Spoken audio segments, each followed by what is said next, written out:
hoy tenemos sistemas naturales a nivel mundial al borde del colapso y tenemos sociedades muy desiguales, con un nivel de desigualdad similar a casi al medioevo, ¿no? O sea, cuando hay data, digo, si uno le cree a Thomas Piketty o el que sea, pero queda claro que la sociedad es muy desigual. Ahora, eso pone un escenario de división muy peligroso para la estabilidad democrática, política, de seguridad. Esto es Conversaciones con Impacto, un podcast de Impact Latam. Acá vas a encontrar entrevistas, casos y otros contenidos de innovación, emprendimiento e impacto. Soy Dani Tricarico, tu anfitrión, y te invito a que te sumes a esta experiencia. Dale, sumate a la comunidad de Impacto. Buenas. Buenos días, buenas tardes, buenas noches, donde sea que estén. Bienvenidos a otro episodio de Conversaciones con Impacto. Este podcast de Impact Latam, donde entrevistamos emprendedores, referentes de este ecosistema de innovación, emprendimiento e impacto. Como siempre, los invito a sumarse a la comunidad de Impact Latam ingresando en www.impactlatam.co para poder acceder a información, beneficios y muchas cosas más para poder potenciar sus emprendimientos y organizaciones hacia la transformación y transición sostenible. El día de hoy tengo el gran gusto y honor también de conversar con Sebastián Hueliciejo. Seba es Chief Policy Officer de Global Steering Group for Impact Investment, del GSG, entre otras iniciativas que él también lidera y que seguramente nos irá comentando. Así que es un honor tenerte, Sebas, hoy aquí en Conversaciones con Impacto. Gracias por sumarte a este episodio. Gracias, Dani, por la invitación y felicidades por la iniciativa. Está buenísimo este espacio que armaste. No, gracias a vos. Espero haber dicho bien el apellido. Más o menos, es Welly, más fácil Welly. Welly. Está seguro, Welly, así me dice todo el mundo. Sebas, te voy a decir Dale, Sebas. Dale, también se puede. Muy bien. Bueno, Sebas, contame y contanos un poco a todos, un poquito acerca de tu trayectoria, ¿no? ¿Cómo llegaste a meterte en estos temas de que hoy llamamos de impacto, que quizá en ese momento que vos estabas, quizá no se hablaba tanto de impacto, a los temas que venís trabajando hoy? Bueno, un poco por casualidad, ¿no? Como todo el mundo. Yo creo que para mí fue una evolución lógica en una carrera dedicada al desarrollo. Yo soy economista de formación, estudié en la UBA y siempre me dediqué a cuestiones del desarrollo, vamos a decir el desarrollo social, y con una cuestión vocacional desde muy chico, digamos, que viene desde que soy niño, por mi madre fundamentalmente. Así que nunca quise hacer otra cosa. Digamos, cuando a 12 años, ¿qué querés hacer? Quiero ser economista. Pero no quería ser macroeconomista o, no sé, o teórico. Siempre me gustó la economía real y el desarrollo, y siempre me convocó la vocación de poder recrear condiciones de movilidad social ascendente, que esa narrativa había estado muy presente en mi familia. Mi papá es un inmigrante, vino de una región muy pobre, de lo que cuando él vino a la Polonia, luego fue Ucrania, una familia rural, trabajadores, ¿no? Que fueron escapando la pobreza. Luego hizo una vida, digamos, como comerciante, como trabajador acá en el país, tuvo su casa. Y mi mamá también empezó a trabajar a los 13 años, hija de un embarazo adolescente. Pero esa historia con la que yo crecí, digamos, familiar, yo crecí en los 90, ponele, tuve un poco más de conciencia, y esas condiciones de movilidad social no existían más.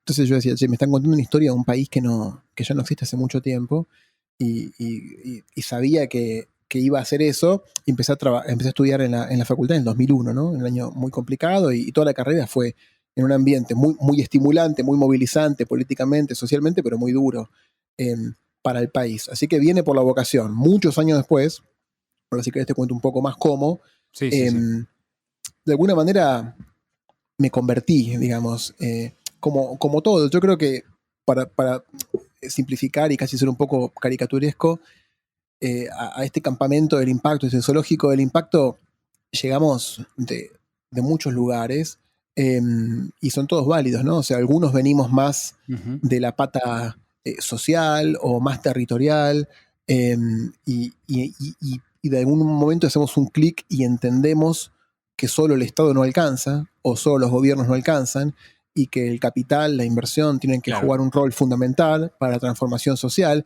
que quizás yo fui criado en una tradición teórica, filosófica, política, que eso la va de retro, ¿no? O sea, si a mí me hubieras dicho cuando yo estudiante de economía en la UBA en el año 2003, 2004, digamos no sé, que los bancos de inversión tenían un rol que jugar en esto, te hubiera dicho, estás loco, ¿no? Si son el enemigo los bancos, digamos, ¿cómo va a tener que jugar un rol? O las corporaciones. Claro. Entonces, para mí fue, digamos, una cierta maduración, y ahora podemos charlar de eso. Y hay muchos que vos conocerás que entran también a este campo, digamos, suavizando una carrera más dura, digamos, gente que estuvo, qué sé yo, 20 años en un banco de inversión y en un momento dijo, pará, estoy solamente haciendo guita y maximizando beneficios. ¿Y qué estoy haciendo? Digamos, ¿para qué estoy trabajando 15 horas por día? Para mi bono, para mi paycheck, para ser accountable al shareholder y maximizar ganancias nada más. Entonces hay muchos que incorporaron esa variable social, pero venían con mucha disciplina de negocios que también es muy buena. Entonces yo creo que para los que venimos más del campo social puro, nos sube la vara, nos disciplina, nos profesionaliza, y a los otros los humaniza, ¿no? O sea, los pone más en contacto con la realidad. Pero yo creo que ahora ya está viniendo una generación que no tiene que hacer esa transición traumática, que ya tiene los dos chips puestos y entiende que las dos cosas son lo mismo. Claro, claro. Así que para mí vino por ese lado y, digamos, a nivel carrera, ya te digo, yo economista, trabajaba en el Estado de Argentina y fui a hacer el máster en economía, en desarrollo en la Universidad de Sussex, en el Reino Unido. Y no tanto ahí, porque no se enseñaba nada de impact en ese momento en Sussex. No sé si lo harán ahora. Es la Universidad 1 de Desarrollo del Mundo hace mucho tiempo. Pero no era un tema, digamos, no discutíamos el rol de la inversión. Hablábamos mucho de las cuestiones que trabajamos los economistas del desarrollo, ¿no? La pobreza, la distribución del ingreso, el desarrollo rural, ¿no? O sea, la dependencia, los shocks, la volatilidad macroeconómica. O sea, aprendí mucho de los problemas sociales, mucho, y abrí mucho la cabeza, porque bueno, viste, acá tenemos, por lo menos yo soy de Argentina, y de alguna manera, en muchas maneras, somos criados con un mindset de que pensamos que el mundo empieza, termina, se desarrolla todo en la Argentina. Y bueno, entonces, poder escuchar, no sé, qué sé yo, obviamente que lo que llamamos el sector agropecuario o la agricultura en Bangladesh o en India o en Pakistán, son una cosa que no tiene nada que ver con lo que la agricultura es en Argentina, Estados Unidos o Brasil o Australia, ¿no?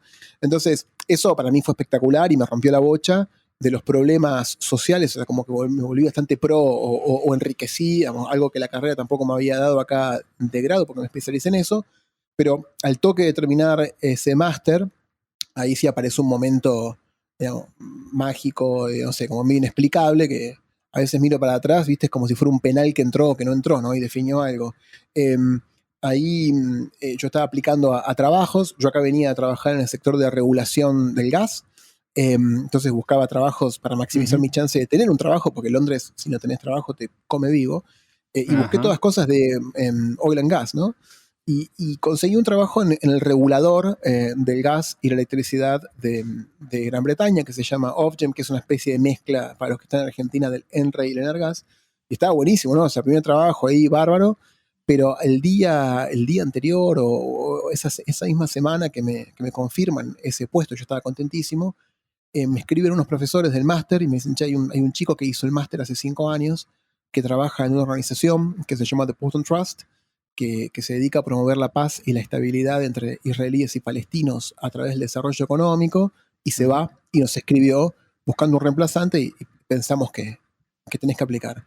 Claro, yo lo miré y para mí, digamos, siendo sudamericano, cristiano, cuando uno escucha Israel o Palestina, solamente escuchamos de eso con un tremendo sesgo cada algunos años cuando se pudre todo mal. Pero no sabemos nada. O sea, yo no sabía nada, como todos. Algunos creen que saben, pero nadie sabe nada de ese tema desde acá, desde la distancia. Pero algo dije, hay algo acá que me llamó. Dije, ¿cuándo en la vida voy a estar en Londres trabajando para una ONG, ¿no? Con oficinas en Israel y también en Palestina, en Cisjordania? Y estudié mucho ese fin de semana para ir a la entrevista. Estudié mucho, leí todas las publicaciones, todo obsesivamente. entrevisté con la CEO, nos llevamos muy bien, o sea, hubo un clic humano muy fuerte, y ahí me vengo a enterar que el chairman y fundador de esta ONG es Sir Ronald Cohen, que es mi actual jefe, un poco padre fundador del movimiento de impacto, pero yo no tenía quién era. Entonces a los 2 días voy a la entrevista con Sir Ronald, y yo sin tener idea de que tampoco qué significaba ser Sir en el Reino Unido. Fui como Claro. una persona normal, tipo argentino, canchero, o sea, acá estoy, ¿qué querés? A ver qué onda. Y la verdad que me impactó su humanidad, no sé, su visión. O sea, fue una media hora que me acuerdo, te la puedo describir minuto por minuto, de todo lo que hablamos, cómo era, cómo estábamos vestidos, dónde fue, me acuerdo de todo.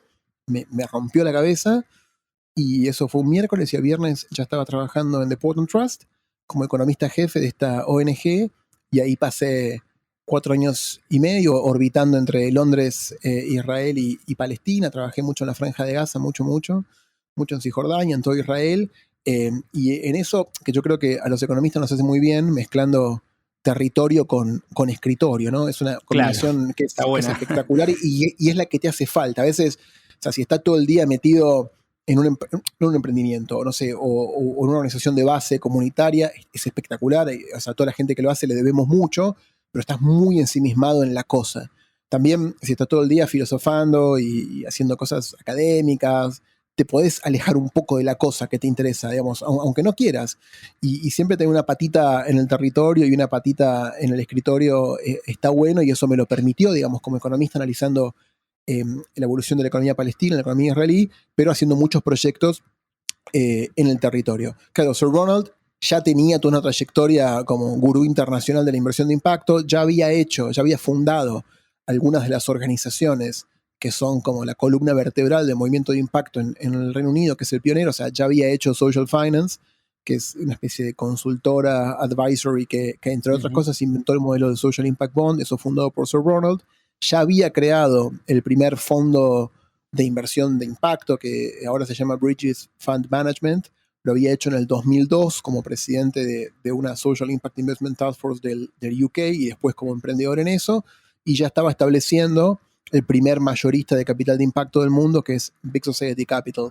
Entonces, mucho de lo que hacíamos en el Portland Trust, que es una organización filantrópica, también empezó a ser cuestionado por la variable de impacto. O sea, pasamos de un modelo clásico de pura filantropía a cuestionarnos también nosotros nuestros propios programas. Bueno, y ahí me cambia la cabeza en 1000 pedazos, no solamente por la cuestión del impacto. Ahí se me hace muy claro que solamente el capital público, o en el caso de Palestina, solamente las donaciones o la filantropía internacional no van a desarrollar el país.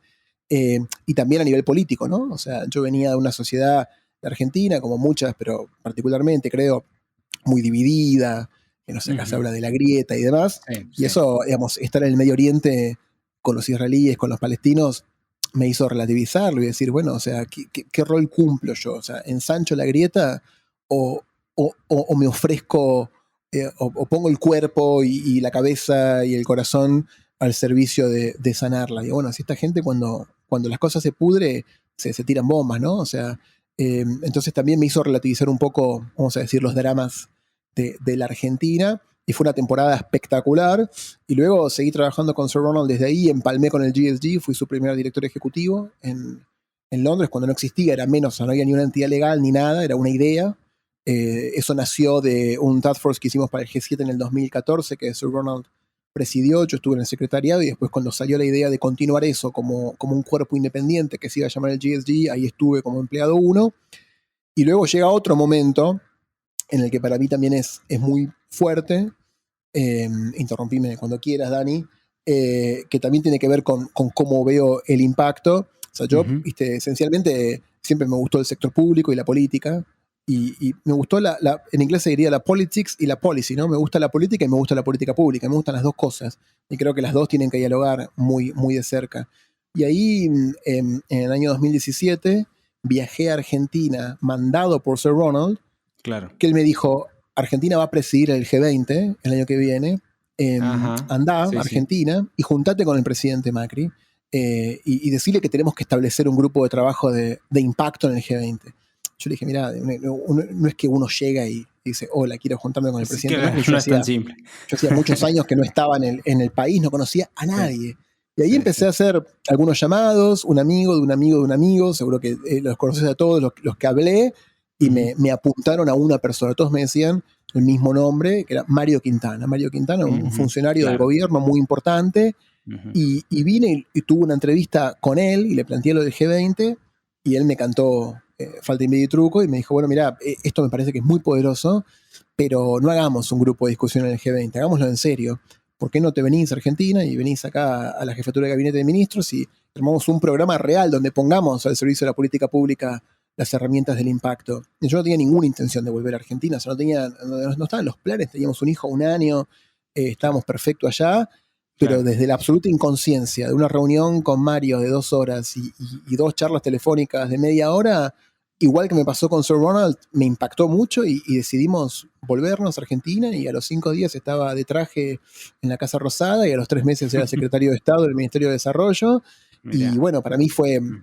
también una experiencia espectacular. Y para cerrar un poco el currículum informal, cuando termina eso, porque cambia el gobierno en diciembre del 19, esto es una anécdota más personal, Sí, sí. Sir Ronald me llamó después de las PASO de ese año, el Ujú. gobierno perdió las PASO por más de 15 puntos porcentuales, me llamó y me dijo, mira, leí el Financial Times, no, esta elección es imposible que se dé vuelta, que tu plan A, B y C sea volver a trabajar con nosotros. Y dije, bueno, mira, me quedan 4 meses de gestión, después vemos. Y bueno, dicho y hecho, el 2 de enero estaba trabajando de vuelta con Sir Ronald, con el GSG, y armamos esta unidad que el GSG no tenía de policy, ¿no? Como de políticas públicas, una unidad global. Y en ese momento, que fue antes de la pandemia, la apuesta que traté de hacer es, bueno, obviamente que me dijeron, venite a Londres, ¿no? De vuelta con nosotros. Yo me quiero quedar en la Argentina, pero hay una pregunta que me atraviesa hace mucho tiempo, es si podemos ser globalmente relevantes desde Sudamérica. Entonces, para mí también casi que era como un statement, quedarme acá y armar un equipo. El equipo que tengo yo son todos argentinos, y trabajamos con todo el mundo. Luego vino la Claro. pandemia, entonces se hizo más natural trabajar a distancia, pero no era tan natural a principios o cuando yo cerré ese arreglo, como que me Sí. dieron permiso como una excepción. Y después se Y acá hizo. estamos, Claro, tratando de, naturalmente. ¿viste? Acá estamos con el equipo, trabajando muy de cerca con nuestros colegas del GSG de todo el mundo, o sea, como el equipo core del GSG, y con todo, o sea, tenemos una red de países que le llamamos los National Advisory Boards de Impact Investment. Tenemos 27 que representan 34 países ahora, porque justo antes de la Navidad se sumó Nigeria como país, un país muy importante Ujú. de África. Sí, Eh, sí, y tenemos una red muy extensa en América Latina, y para mí, no sé, es un sueño, ¿viste? O sea, es un totalmente. grupo espectacular, y siento que yo me enfoco mucho en el rol de los gobiernos, ¿viste? En la transición. Y con Ronald hice un poco de todo. O sea, con Ronald aprendí finanzas, aprendí inversión, digamos. Yo Ujú. siempre digo un poco en joda, en la UBA, en la Universidad de Buenos Aires, mucho Hegel y poco Excel. Entonces, bueno, Claro, toda esa cosa más de business la aprendí con él, ¿no? Trabajando con él. O sea, bien. ahí yo hice como mi camino al endurecimiento de mis skills, también. Así que ahora muy enfocado en cuál es el rol de los gobiernos para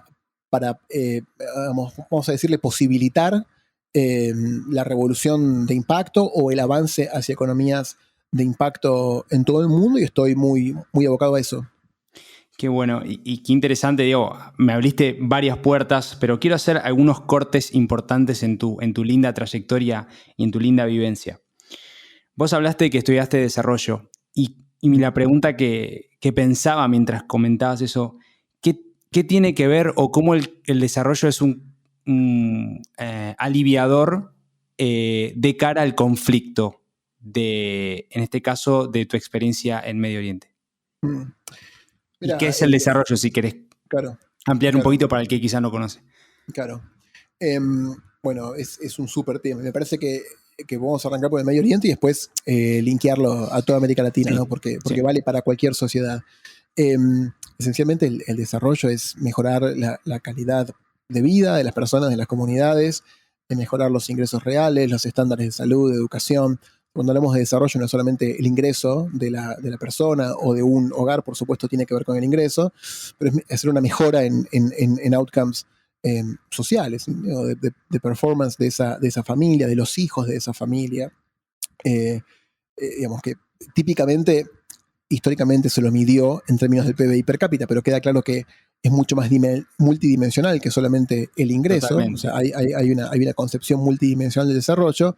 Y hoy, si querés ver qué es el desarrollo, y el marco global para el desarrollo son los SDGs o los Objetivos de Desarrollo Sostenible, que si te pones a verlos, abarcan todo, ¿no? Porque abarcan desde ciudades resilientes e inclusivas hasta la conservación de la fauna marina o terminar con la pobreza extrema, ¿no? Y cuestiones de género. O sea, el campo del desarrollo es muy amplio, no es solamente desarrollo económico, tiene un driver económico, pero es un desarrollo socioeconómico, sociocomunitario, socioespacial, territorial. Es un campo que hace mucho tiempo dejó de ser lineal, ¿no? Hace mucho tiempo dejó de ser lineal. Ahora, donde digamos, los ciclos de desarrollo nos dejan sociedades empobrecidas y divididas, ¿no? O sea, está claro que la manera en que se desarrolló el capitalismo, ¿no? Sobre todo desde los fines de los 60, los 70, cuando termina el estado de bienestar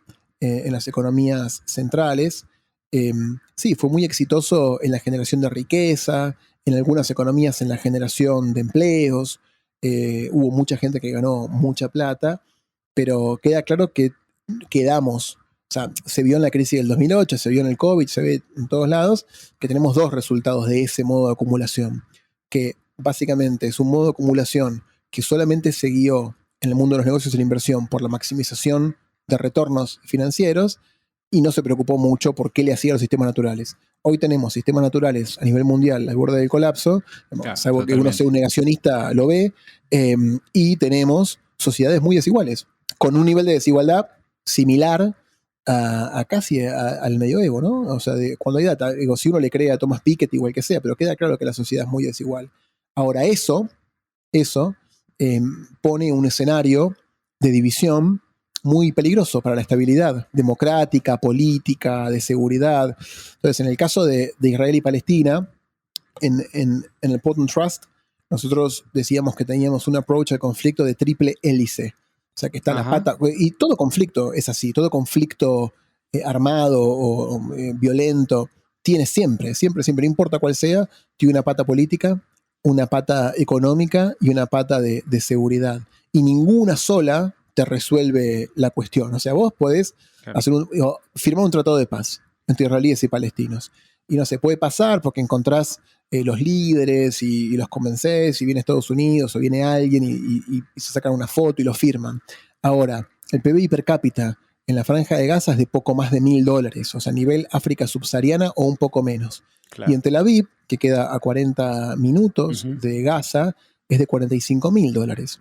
Entonces, no hay estabilidad posible con ese grado de desigualdad. O sea, vos tenés 2 millones de personas que viven esencialmente con 6 horas al día de electricidad, con 95% de su acuífero contaminado, sin sistemas de saneamiento, ¿no? De saneamiento de residuos cloacales. Son 2 millones de personas que están en 360 kilómetros cuadrados, al lado de una sociedad muy rica, que es un milagro y es una cosa fantástica, Israel.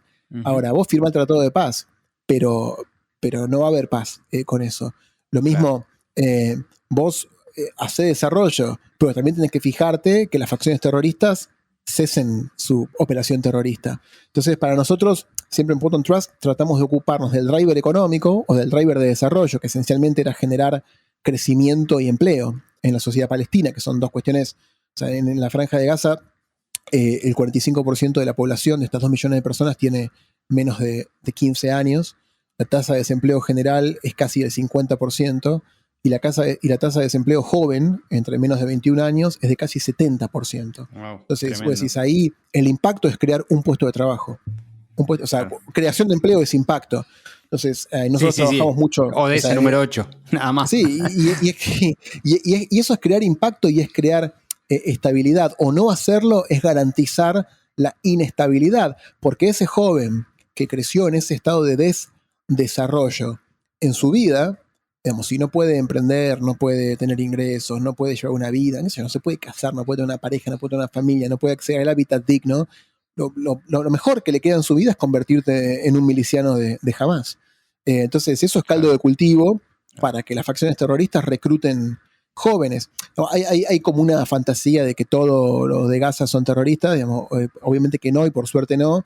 Se cree que Hamás tiene una milicia de unas 40.000 personas y tiene de rehén a los otros 2 millones, ¿no?, que viven ahí. Claro, claro. Pero el desarrollo económico es absolutamente fundamental como uno de los factores para lograr la estabilidad del sistema económico en general, de las relaciones sociales y la estabilidad territorial. Y acá en Argentina yo trabajo mucho temas urbanos y esa desigualdad y ese desdesarrollo también están planteando un desafío muy grande, por ejemplo, a nuestras ciudades.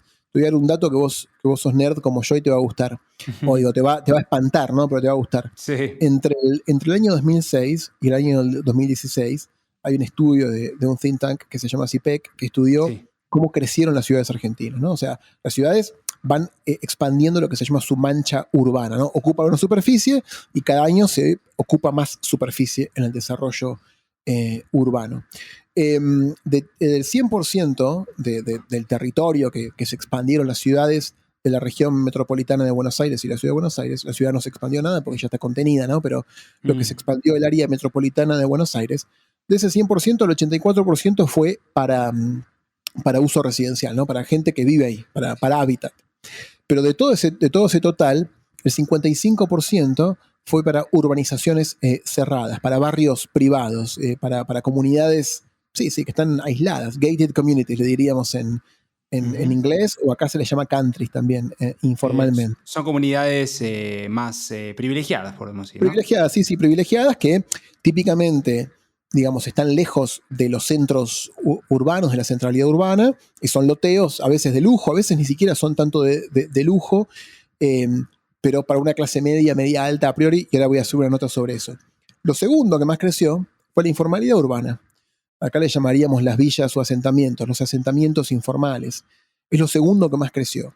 Entonces, la desigualdad económica y la desigualdad social se ve reflejada muy claramente en el desarrollo territorial. Y una sociedad en la que unos viven enrejados en una comunidad de lujo y otros viven en barrios muy vulnerables, sin asfalto, sin electricidad, sin agua potable y sin sistema cloacal, y sin seguridad en la tenencia de la tierra, esa sociedad va a ser muy inestable y va a ser cada vez más inestable. Entonces, esa cohesión social no es solamente, obviamente que primeramente es para la población vulnerable, ¿no?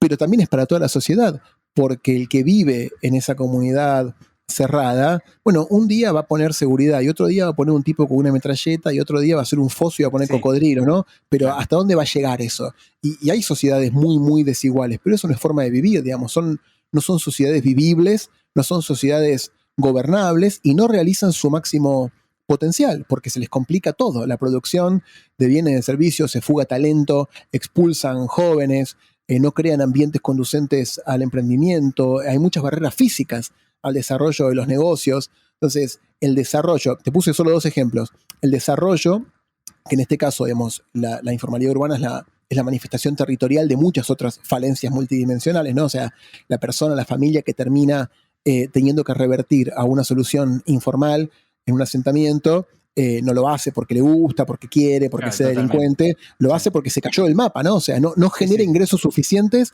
para alquilar un pequeño cuartito en condiciones mínimamente dignas. Entonces termina en esa que es la mayor capa de la informalidad. Ahora, todo eso le hace mal a una ciudad, a un país, a un continente. Así que desarrollo, estabilidad, igualdad y paz son lo mismo. Qué interesante lo que decís y nada, la realidad es que me abrís 1000 puertas, pero sobre todo hay una y ya que estamos hablando de emergencia habitacional, podemos decir, quizás es un título. Acá en Chile se está hablando de que, y me asombró el dato, ¿no? De que para resolver el problema habitacional, el delta o el déficit son 500.000, ¿no? Unidades, por decir una manera, ¿no? La verdad que me pareció poco. Entonces empecé a indagar y hablé con gente de techo y demás, y me decían, el problema no es la construcción, son las tierras. Otros me decían, el problema son las tierras. Digo, bueno, se resuelve y no quiero caer en el eslogan político, ¿no? Pero con el tierra, techo y trabajo, es parte de esos 3. ¿Cómo lo ves eso en Latinoamérica? Mira, el número yo no lo sabía de Chile. Acá en Argentina se estima que el déficit habitacional es de 3,5 millones de unidades, ahora debe ser un poco más. De ese total, más o menos el 50% es cuantitativo, quiere decir hacen falta unidades nuevas, y el 50% es cualitativo, que quiere decir las unidades existentes son deficitarias. Así que no sé, Chile quizás tiene sentido que sean 500.000, no lo sé realmente, no me parece tan descabellado el número. Más allá de eso, sí, obviamente que tierra, techo y trabajo es una agenda con la que me siento muy identificado y trabajo muy de cerca en Argentina con Techo y otras organizaciones que luchan por esa agenda. Ahora, el tema es cómo la hacemos una realidad efectiva, ¿no? Claro, Y claro. ahí se complica un poco más. Yo creo que tradicionalmente en América Latina, en Argentina en particular, pero esto lo sé de muchos países, se cree que el papá Estado va a solucionar esto, ¿no? Entonces, un modelo clásico es que el Estado construye casas, ¿no? El Estado constructor, y construye unidades y las adjudica de alguna Totalmente. manera, a veces de manera transparente, muchas veces de manera poco transparente. Y dicen, bueno, porque el Estado hizo un gran esfuerzo y construyó 60.000 unidades, un récord. Pero son 60.000 y el déficit es 3,5 millones. Claro. Entonces, el crecimiento vegetativo de la demanda del problema crece más que la capacidad del Estado de responder. Y posiblemente en Chile pasa un poco lo mismo y en otros países de América Latina pasa lo mismo. Ahora, ese Estado, nosotros muchas veces en inversión de impacto decimos, queda claro que el gobierno solo no puede. Ujú. eh, y ahí yo no creo en esas soluciones puramente de Estado, no porque sea anti-Estado, creo que el Estado tiene un rol central para jugar, pero queda evidenciado que este modelo de que el Estado te da la solución invirtiendo lo que junta de impuestos de ese periodo fiscal, no, es una ridiculez. Ahora, el político le encanta regalar casas. Es una foto muy Claro, política. y sí. Pero es una foto de la política, no sé, del siglo XX, con suerte. Pero le encanta regalar casas, le encanta regalarle casas a una familia joven, con un bebé, Ujú. tener el bebé para darle la llave y hablar del sueño de la casa propia. Sí, Ahí sí, sí, sí. hay mucho cinismo y hasta un poco de mala leche en eso, porque vos tenés que saber, como hacedor de política pública, que esa manera de hacer política pública nunca le va a tocar al 100%, ni de cerca. Claro. Entonces vos te estás sacando una foto con el 0,05% que le tocó y le haces creer al 100% que le va a tocar, pero no le va a tocar nunca de esa manera. Ahora, ¿cómo creamos mercados y cómo creamos herramientas estatales para que de a poco sea posible para el 100%? Típicamente la informalidad urbana es el resultado de la falta de planificación, de la falta de stock y la falta de mercado. Entonces, en buena medida, tiene que ver con la falta de acceso al suelo y le agrego la palabra asequible. Un suelo que la clase trabajadora pueda pagar. Hay Claro. lotes, pero no los puede pagar la clase trabajadora. O sea, Ujú. volviéndonos al caso de mi familia, se asentaron en una localidad del Gran Buenos Aires, una localidad muy obrera, muy popular, y compraron un lote y edificaron una casa. Y lo compraron en pesos, o sea, en moneda local, en cuotas. Eso no existe. O sea, un trabajador no tiene manera de comprar un Exacto. lote en moneda local.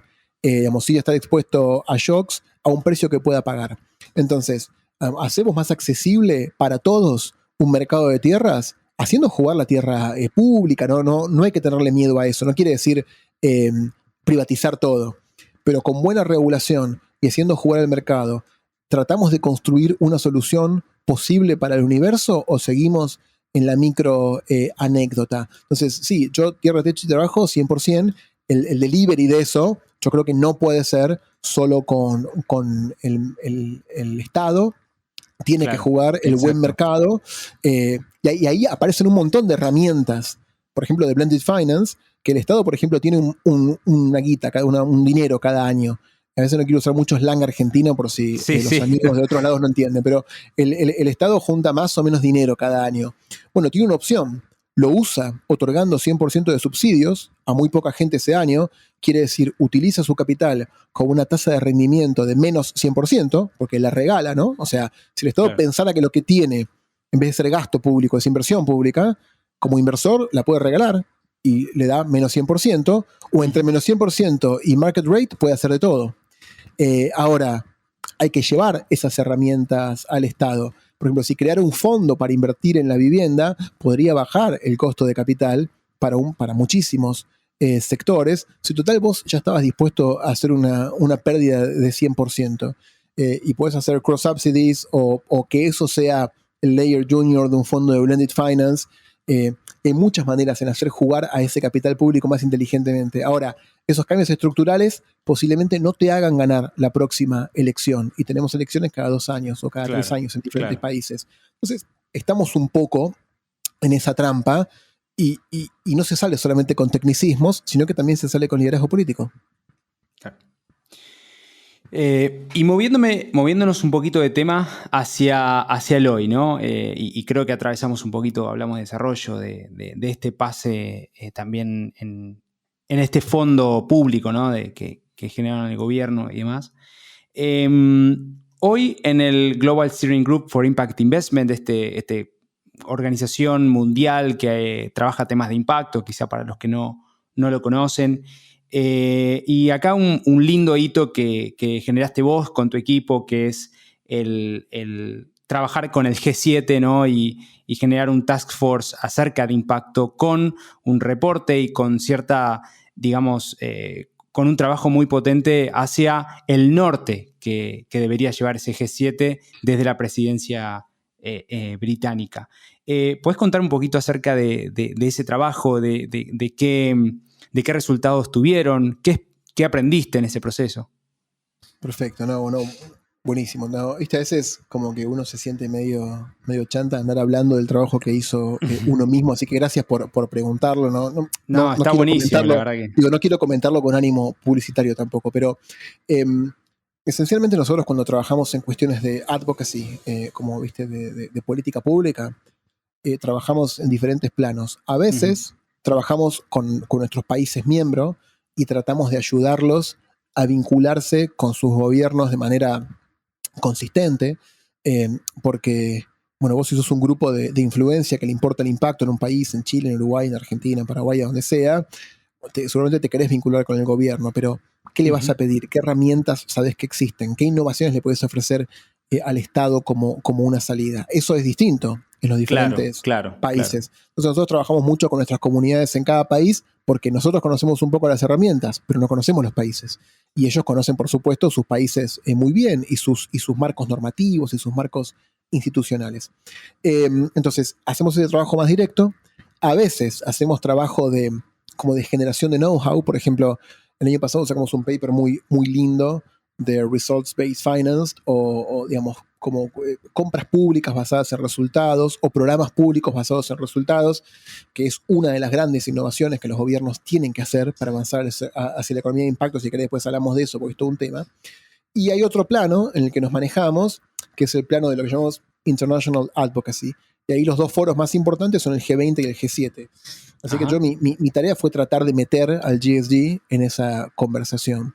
Bueno, y ahí estuvimos, ¿no? Los argentinos medio caraduras, armamos un programa, empezamos a hablar con la gente del gobierno británico, con la que ya trabajamos, y por supuesto con Sir Ronald, con mi CEO, con quien después fue el chairman del Task Force, que se llama Nick Hurd, un ex político británico, un gran aliado nuestro. Le planteamos al gobierno británico la necesidad de reabrir una discusión a nivel G7 de cuáles son los grandes cambios que se tienen que transformar, digamos, sin ser pomposo, en el capitalismo y en el rol de los gobiernos para avanzar hacia economías de impacto. Y de todos esos transformadores sistémicos, decidimos enfocarnos en dos cosas que sentimos que en este momento son las más importantes. Tenemos dos grupos de trabajo y uno está mirando cuestiones en inglés le llamaríamos Impact, Integrity, Transparency and Harmonization, que quiere decir, hoy también con el advenimiento del Impact, como como nos fue en su momento la Agenda Verde, todo es Impact, ¿no? Ahora, todo. ¿Qué es el Impact? Ya estamos avanzando un poco de cómo lo medimos, pero ¿cuáles son los estándares para reportar? ¿Los hacemos obligatorios o los hacemos voluntarios? ¿Cómo son para los corporates? ¿Cómo monetizamos ese impacto? ¿Cómo lo llevamos a los estados contables de las corporaciones? Claro. ¿Cómo hacemos que esos estándares sean globalmente relevantes? Que no solamente, porque ahí también hay un pequeño sesgo hacia la agenda verde. ¿Cómo hacemos que sea verde y social? Así que hay discusiones muy interesantes en ese sentido, y propusimos una serie de recomendaciones no solo para gobiernos, sino también para los reguladores, para los standard setters, para los corporates. Tratamos de dejar un menú de cosas implementables en ese sentido de la transparencia, la integridad de la información de impacto. Y por otro lado, armamos otro grupo que estuvo enfocado en la pregunta de cómo incrementar los flujos de capital de impacto, porque el impact, cuando hicimos el Task Force del G7 en el 2013, nos habíamos puesto el objetivo de, bueno, tiene que llegar a $1 trillón el puro impact, ¿no? O sea, ese capital que busca proactivamente impacto social o ambiental, medible, ¿no? Tiene que llegar a $1 trillón. Cuando llega el primer trillón expresado, ¿no? Como lo expresan los gringos, $1 trillion. Eso va a ser un milestone, va a ser un hito, eso va a cambiar la conversación. Se está llegando a ese trillón, pero sigue siendo más o menos $1 trillón, es más o menos una 100ª parte de todos los assets under management. Así que está lejos del mainstream el capital de impacto. O sea, creció enormemente en los últimos 10 años, pero todavía le falta ese salto hacia el mainstream. ¿Y qué es el impact? ¿Y qué es el ESG? ¿Cómo dialogan? El ESG sí es más mainstream. Hay un montón de fondos. Se estima entre 35 y 50 trillones de capital ESG, pero ahí hay de todo, ¿no? Hay cosas que son realmente consistentes, hay muchas cosas que son greenwashing. Entonces, ¿cómo incrementamos los flujos de capital a donde se necesitan más? Hoy tuvimos un grupo de trabajo que se dedicó a responder estas preguntas y planteó elementos interesantes, con algunas recomendaciones para multilaterales, para DFIs, para inversores institucionales, para fondos de pensión, para compañías de seguros, digamos, pensando cómo sería el diseño de vehículos financieros estratégicos que permitan escalar el capital. Todo bajo un paraguas financiero para lo que llamamos la transición justa. Así que definir unos elementos de Just Transition Finance que están muy buenos, pero siempre con la mirada de incrementar los flujos de capital. O sea, esos dos pilares sacaron un montón de recomendaciones. Lo más importante fue que todo lo hicimos con un grupo de 120 líderes del mundo de los negocios, muy, muy pesados, muy, muy globales. La verdad que no sé, por ejemplo, tuvimos como miembro de nuestro steering committee a Emmanuel Faber, que había sido CEO de Danone. Y apenas terminó el Task Force, lo nombran a Emmanuel Faber, chairman, presidente del International Sustainability Standards Boards del IFRS Foundation. O sea, va a ser el tipo que está trabajando en el estándar global para definir métricas de impacto.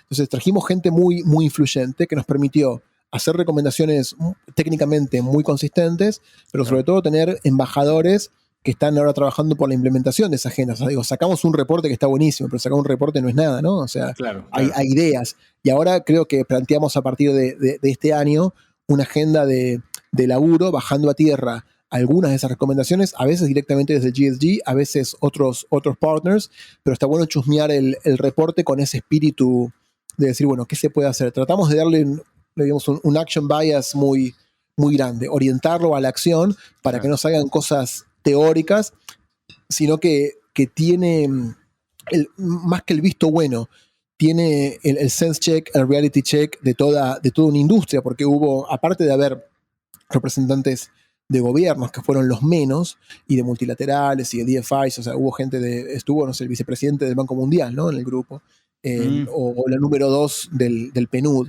a nivel global. Entonces hubo mucha representación de eso, pero también hubo gente de BlackRock o de Schroders, de Temasek, no sé, o sea, como de fondos, de intermediarios.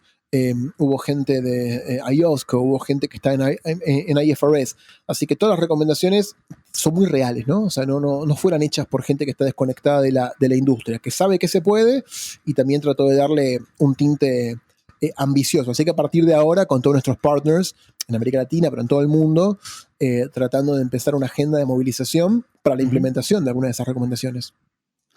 Espectacular, Seba. La verdad que buenísimo. Es espectacular y significativo y contundente lo que lograron, ¿no? Hilvanar, por un lado, la parte técnica, que vos decís como orientada hacia la acción y que no quede en un paper, que no quede en un compromiso tampoco. Y por otro lado, tener esa voluntad política o voluntad también de embajadores del mundo que están en el mundo privado buscando que esto se haga, ¿no? Que tanto se habla y tanto hablamos de la transición sostenible, de la urgencia de esto de los 10 años, pero ya lo hemos visto en la última COP26 esperemos este año a ver qué va a suceder, pero que nos quedamos todavía en términos puntuales, en generales no, pero puntuales, todavía esperando ese compromiso grande de los países que mueven la aguja, ¿no?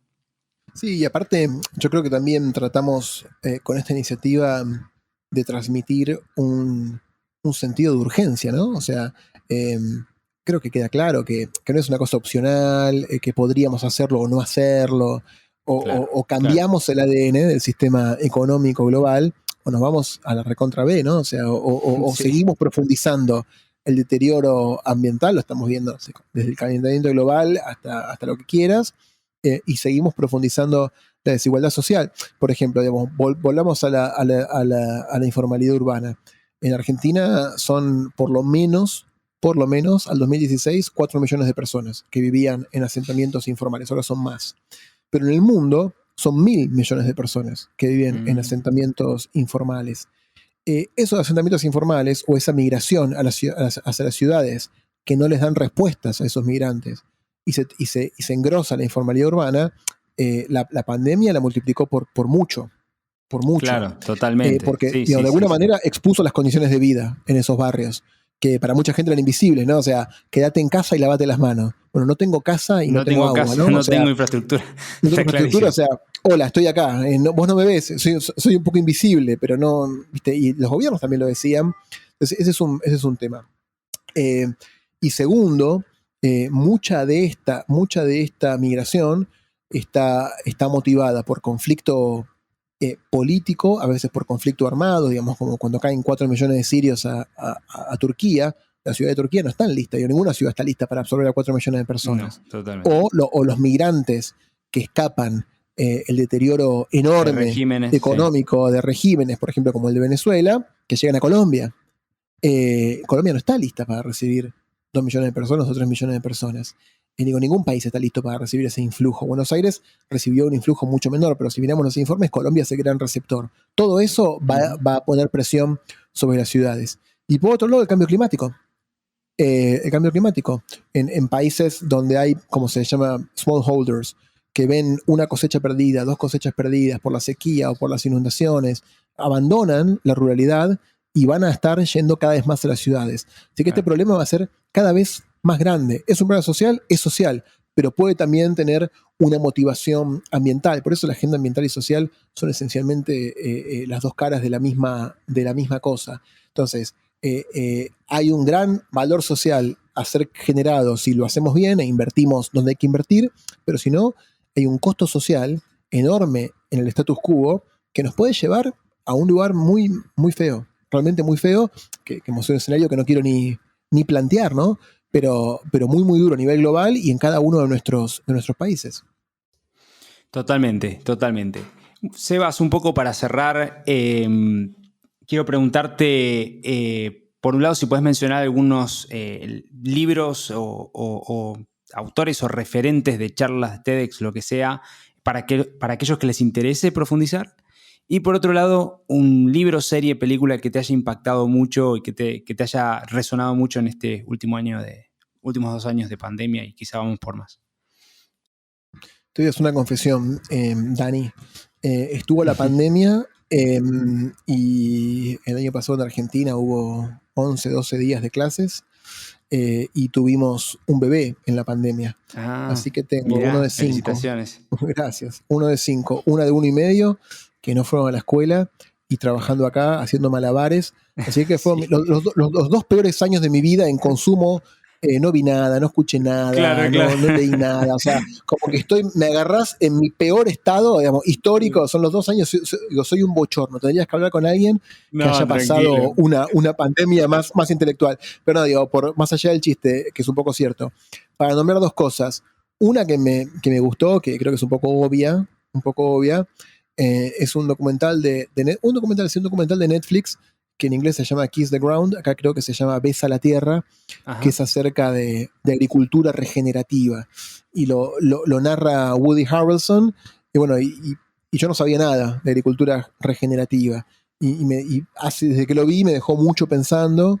Bueno. Básicamente habla del rol de la agricultura regenerativa para el cambio climático. O sea, la proposición básica, yo no sé nada de agricultura, pero a ver, quizás digo una burrada, es que, no sé, por ejemplo, hacemos el summit de GSG y le pagamos a una compañía que se llama Carbon Footprint Limited para que nos mida la huella de carbono. Nos dice, Claro. generaron tanto, vale tanto, le pagamos, y ellos, con ese dinero, plantan árboles en un país africano. Bueno, lo que dice la película es, los árboles tardan 20 años en capturar carbono al ritmo que lo necesitamos. El secreto está en la captura de carbono, por ejemplo, de las pasturas Claro. que se utilizan para alimentar al ganado. Esa pastura, la raíz de esa pastura es capturadora de carbono. O sea, la ganadería a pastura rotativa es carbono positiva. O sea, captura más carbono del que emiten las vacas, ponele. Entonces plantea mucho acerca de cómo fue el proceso de certificación en Estados Unidos y qué se puede hacer con otro tipo de agricultura, no solamente para que no sea un problema, sino para que sea una solución. Para mí, que no sé nada de agricultura, me dejó mucho pensando, y creo que cualquier persona latinoamericana también la dejaría pensando. Muy Esa bueno. película Kiss Muy the bueno. Ground. Interesante. Está en Netflix ahí. Y libro, voy a ser obvio, ¿viste? O sea, sacó el año pasado su libro, mi jefe, Sir Ronald, Exacto. que se On llama Impact. Impact, y está buenísimo. O sea, está buenísimo porque lo escribió en un lenguaje apto para todo público, y la verdad que cuando lees eso, o sea, el tipo, más allá de trabajar en el Impact, o sea, 33 años fue fundador y CEO y dueño de un fondo de inversión top del mundo como Apex Partners. Entonces, las cosas que propone o que discutimos, no, digamos, no las sacó de una protesta estudiantil, ¿no? O sea, es un tipo que conoce muy bien el mundo de los negocios, y este creo que es un libro, él ya lo escribió a los 74 años, como que tiene una visión panóptica, y para el que se quiera introducir en esto, cada capítulo habla de lo que significa el impacto para una audiencia diferente. Así que yo creo que como una introducción está recontra bueno, y lo escribió con ayuda de gente que lo ayudó a expresarlo en lenguaje muy, muy llano. Mucho más Así llano, que se claro. consigue ebook y todo, y se lee muy fácil, y me parece que tengo que recomendar ese libro. Sin duda, de sin Sir dudas. Ronald Cohen. Muchas gracias, Sebastián Welli. Hoy conversamos con Sebastián Welli, Chief Policy Officer del Global Steering Group for Impact Investment, GSG. Y ciertamente, Seba, ha sido una conversación muy potente donde atravesamos varias partes del recorrido de tu vida y también experiencias, aprendizajes acerca de este tema de impacto y demás. Por último, para aquellos que quieran escribirte a vos, escribir al GSG, pero especialmente al equipo que vos liderás, ¿dónde pueden ubicarlos? ¿En qué web o en qué mail? Bueno, Dani, ante todo, gracias por la invitación. Me encantó la charla. Gracias por tu amabilidad, por tu humanidad, y como dije, estuve escuchando algunos episodios, y por generar este espacio está buenísimo, y para que nos conozcamos más, que nos conectemos más, sepamos en qué andamos los latinos también, ¿no? Y estas cosas, muchas veces materiales en castellano, todavía hay muchos menos. Sí. Así que yo, perdón que metí un poco de Spanglish, porque hay muchas cosas que las aprendí este año, o que las empezamos a hablar en inglés, y que no existen todavía términos en castellano, claro, tan obvios para eso. Así que estás haciendo un aporte muy, muy importante, así que gracias también por invitarme. Gracias, Sebas. Y después el contacto, el GSG tiene un website que está un poquito desactualizado, pero ya se va a actualizar. Es GSG, o sea, gsgii.org. Así que ahí están los datos de contacto de todos los miembros, con los emails, y está también mi equipo. Y después hay un website dedicado al Impact Task Force, que es impact-del-medio taskforce.com. Igual si googlean Impact Task Force G7 les va a salir. Ahí están todos los materiales del ITF, están los miembros, y también hay datos de contacto. Y a nivel más personal, estoy a veces cada tanto, a veces más, a veces menos, activo en algunas redes, sobre todo en Twitter, con mi apellido, que la bondad de que sea difícil es que es el único, @WillyCieco. Ahí también me encuentran en Twitter. Buenísimo, Sebas. Gracias por tus palabras también, y ciertamente no va a ser la primera vez que conversemos. Vamos a seguir conversando en otra ocasión para que nos cuentes más novedades acerca del lindo trabajo que están haciendo desde el GSG. Gracias, Sebas. Gracias a todos y cada uno de ustedes por prestarnos su oído, su tiempo y participar con nosotros de otro episodio de Conversaciones con Impacto, este podcast de Impact Latam, donde entrevistamos emprendedores y actores relevantes del ecosistema de innovación, emprendimiento e impacto. Como siempre, los invito a sumarse a la comunidad creciente de Impact Latam ingresando en www.impactlatam.co para poder acceder a información, beneficios y muchas cosas más de cara a la transición y transformación sostenible. Así que los invito también, por último, a dejarnos una breve reseña de este episodio. Si te gustó, compartilo. Si no te gustó, escribinos para poder mejorar y entregar más y mejor contenido. Así que, donde sea que estén, nos vemos en el próximo episodio. Buenos días, buenas tardes y buenas noches. Muchas gracias por sumarte a este nuevo capítulo de Conversaciones con Impacto. Te invito a sumarte a esta comunidad de hacedores que está cambiando el mundo. Ingresá ahora en www.impactlatam.co. Sumate y sé parte ahora de este cambio. www.impactlatam.co